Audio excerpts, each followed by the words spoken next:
Hello Pokemon fans, this is ProPokeNoob back today to bring you another battle. This will be a Wi-Fi NU battle against a person by the name of Kalos Aegon, and these names are getting really weird. I fought a person named or E-H-H-H, and it was actually a good battle, but the log, for some reason, PO no longer saves your logs. You have to click both the save log button and the save log button in the battle. I don't know why. Anyways, the point is the Wi-Fi NU, and if you're looking at the opponent's team, the reason why I say Wi-Fi is because on PO, Rhydon and Roselia are NU, whereas on Smogon, they are RU, and for good reason. Now, I'm usually not one to complain about where the Pokemon are. Actually, I am. But the point is, you know, if it's a fight, it's a fight. I will take it, and I will try to go through it. Now, have you ever had those moments where you know something is going to happen, but you just ignore it? And for some reason, your intuition is correct, yet you just think, oh, no, that's just intuition. I should follow logic. I'm going to start calling that the ProPokeNoob moment.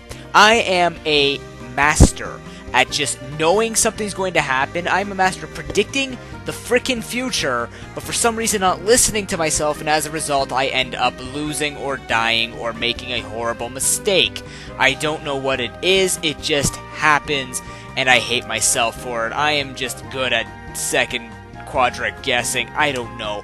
The point is, looking at my opponent's team, Emboar is going to be important to keep alive for both the Probopass and the Roselia. The Alomomola itself gives my whole team problems. As you can see, by the way, this is my improved NU Parahax team. I should be saying that. I'm going to start bringing newer teams, hopefully, if I can get battles going with them, but PO is dumb.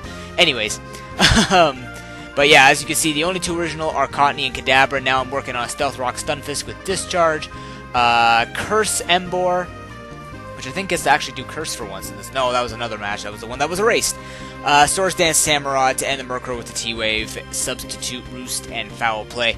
But in the ways it leads, I'm going to lead off with Cottonee. I thought it was the best of the three Paralyzers to lead off with, plus the Prankster Taunt can ruin anti-leads, stuff like Misdreavus, Alomomola, Roselia, even Probopass would all suffer from it. So Cottonee is going to be my lead, and now I will see you at the battle. So, is everyone ready to watch the ProPokeNoob moments? I got like 4 or 5 of them in this whole battle. Like, I sum up what my whole definition of a ProPokeNoob moment is in this battle. Let's begin. I start off with my Cottonee. My opponent decides to lead off with the Probopass. Absolutely perfect. I'm going to go for the safe taunt. Don't care about HP fires, which he actually decides to fire off. As you can see, it does absolutely nothing to an Eevee like Cottonee. Now, if I was playing with PO things, I could use Whimsicott NU. Again, I don't know. I don't even know what that was. He's going to send his Roselia. I don't want to take anything specifically. I'm going to take this opportunity actually to switch to my Kadabra, because I will be able, I know it's going to just set up, and now I can get a free substitute off, as she actually decides to go into her Probopass. I don't even know if it's a she. I'm not going to guess.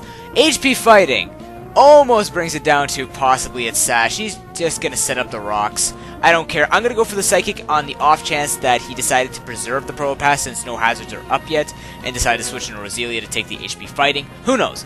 Now this Alomomola comes in, you see how much the Psychic does, and you'd think I'd be able to take it out with another Psychic, right? But obviously, because it has Regenerator, it's going to get the heck out of here. I'm going to go into the Rhydon, the bulky bum, and I look at how much Psychic does, I'm like, okay, HP Fighting's not going to do enough either, so I'm going to switch to Cottonee just to take maybe an Earthquake, Rock Blast, whatever, just to see what it's going to go for. He does go for the EQ.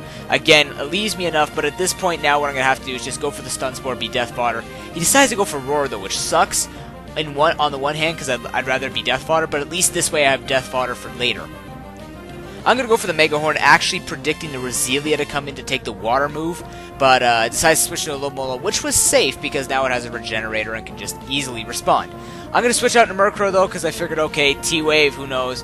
And here is the ProPokeNoob moment. I knew Rhydon was coming in. I knew that was happening, and I go for T-Wave. Why? Why, ProPokeNoob? You knew that was going to happen. I'm turning into friggin', what's his name? Tom Cruise. God! He gets Parahax, luckily, when I go for the Roost. Now, for some reason, I go for Foul Play, and I'm like, okay, dude, he's got Rock Blast. Look how much this is doing. Stop going for Rock Blast. Luckily, he gets the 2-turn. Now, this time, I'm going to go for the Roost, because I know the Rock Blast is coming, and look how much this is going to do. He's actually going to hit me 4 times, which was actually very lucky that I went for the Roost, because otherwise I would have lost Murkrow, and this battle would have been over a long time ago. But anyways, I'm going to switch out going to my Stunfisk, because I know he's not going to go for the EQ. He's just going to go for more Rock Blasts, because he knows that Murkrow does kind of cause his team a little bit of issues. As you can see, Rock Blast does absolutely nothing to Thunderfish. I'm just going to set up the rocks because I figured if Alomomola is going to keep doing this regenerating crap, I'm going to have to just get some damage going off on everything, especially if it's going to be passing wishes. Luckily, the EQ doesn't take me off. I'm going to be able to fire off one Earth Power as he goes for the Rock Blast. Now, this would have been hilarious if the Rock Blast only hit twice, because then Rhydon would have been in a much worse position, and he could have even missed Rock Blast. So, I don't know. That's his choice. I'm going to switch into Emboar now, threaten it out. Now, here's another ProPokeNoob moment. I knew the Alomomola was coming, but on the off chance that he wanted to switch to anything else, I don't even know why. I should have just gone for Wild Charge. Why didn't I go for Wild Charge? Now, here, I go for the Wild Charge. Now, if I had gone for Wild Charge before, this thing would have been dead. It would have been gone, or it would have been really low, and then he would have had even more problems.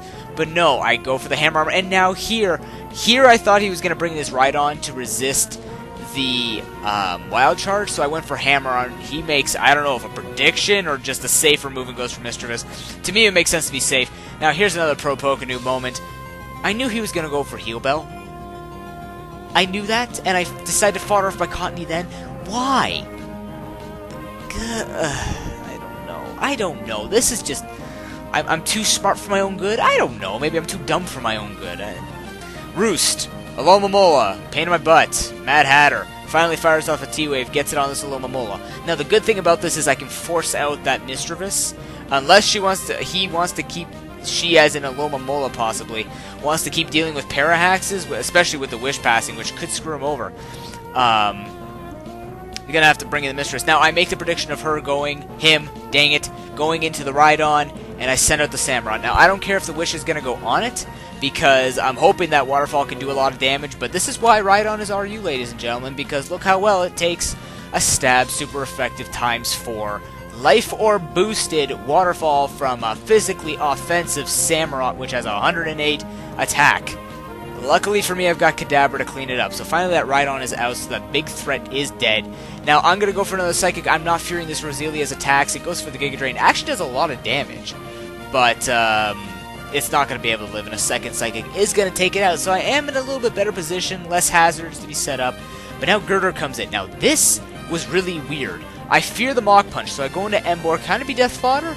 He actually goes for Payback. Now, I'm not sure if he's just trying to fake the fact that maybe he has the Mach Punch, but he's not going to reveal it right now and predict my switch, which wouldn't make any sense, because Payback is not going to get boosted.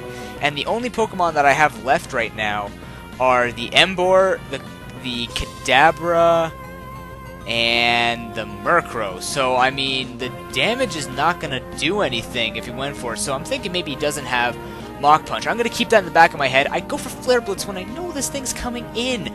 I knew this thing. It's another ProPokeNoob moment. Wild Charge. Because watch, now I go for Wild Charge. Hey, that extra damage that I could have did with the Wild Charge would have actually killed it. I would have had less problems. And he actually goes for the good move. Doesn't go for the Wish. Goes for the Scald instead to take me out. Very good move. But now this, ladies and gentlemen, is a giant stall part. He's going to switch into his Mischievous. I'm just going to go for the Roost. I could have gone for Foul Play. I really didn't care at this point. I'm not going to stop it. But he makes a really good move. Goes back into his Alomomola for the regenerating. As I go for the T-Wave, I didn't even think, but what I thought originally was, hey, Heal Bell. But then it's going to heal off the moment I go for T-Wave anyways. I don't know. I was thinking maybe the Girder would come in, try and set up on it. But that's what I'm thinking this whole time as I keep firing off T-Waves. I'm only firing them off because I'm seeing this as an excellent opportunity for the Girder to come in and start setting up bulk ups. And I'm not too concerned about the bulk ups because I do have the Foul Play, which kind of evens out the defense and the offense because higher attack plus higher defense, and I've got a move that favors higher attack. So what I am doing at this point is just setting up substitutes when Scald breaks my sub. Now I know it takes 2 Scalds to break my sub, so what I'm going to do is after my substitute gets hit once, I'm going to go for the Roost, and then once my sub gets broken, I'm just going to go for a substitute on the subsequent turn, because I know that I have the Prankster, I'll always be faster, so right now I would go for a Roost, and then when she breaks my sub, as she has an Alomomola, because for some reason I'm confusing this tonight. Why am I confusing it? Okay. Wake up. There we go. Awesome. So it's going to go for the Scald, break my sub, and at this point I've probably blown the narration. Who cares? Girder comes in. Girder makes it all better. I go for a substitute. I want to say that was a ProPokeNoob moment, but I'm just going to get the T-Wave off here now. Might seem dumb that I might be giving it a Guts boost, which I probably am, but it might be running Iron Fist. You never know anymore, ladies and gentlemen. But now, here's the weird thing. Actually, not really a weird thing, because he's going to go for the Drain Punch, do a significant amount of damage to me. It makes sense for him to go for the Drain Punch here, because he knows that I can't do much damage, I don't threaten in any way, so healing up would be the best course of action. Now, I'm still thinking it's got Bulk Up, it's got Drain Punch, and it's got Payback. What is that fourth move? Stone Edge, perhaps? Rock Slide? Maybe Rest? Because it obviously has the Eviolite. I don't see anything else, and I don't know why you would run anything else. But at this point, I'm hoping, okay, Kadabra, you always have done work in the past with the Parallax team, and you get the crit. That's why I love you, Kadabra, because, dude, you just clean up everything. Alomomola comes in. You could finish that Alomomola, right? Just go for the Psychic and take it out, but I remember how much it did, and I'm like, there's max damage. And unfortunately, the Parallax does not kick in, because again, Parallax team runs off a little bit of chance, and just runs off the fact that everything is slower, and I am modest, so I was kind of hoping to do a little bit more damage, but nonetheless, that was an excellent match. Kalos egg on. Comment, rate, and subscribe, everyone. I hope you enjoyed this battle. Tons of ProPokeNoob moments. I got tons more battles. You guys know when you can even tell when my ProPokeNoob moments are. You can just go back to my older uploads, just be like, yep, that was a PPN moment. For sure. But anyways, I'm not going to keep you for any longer. I will be gone for the next few days. I am heading out to Niagara Falls with my family, so I think I'm gone from Tuesday to Thursday night, or maybe Friday. I'm not exactly sure. I hope this is getting up on the Monday for everybody. I should have it done. It'll be Monday night most likely, but I don't know why I'm even telling you Monday night, because it will be up on Monday night. But nonetheless, I'm having ProPokeNoob rambling, so thank you so much for watching, and I'll see you in a few days. Until then, everyone, have an excellent week. Peace.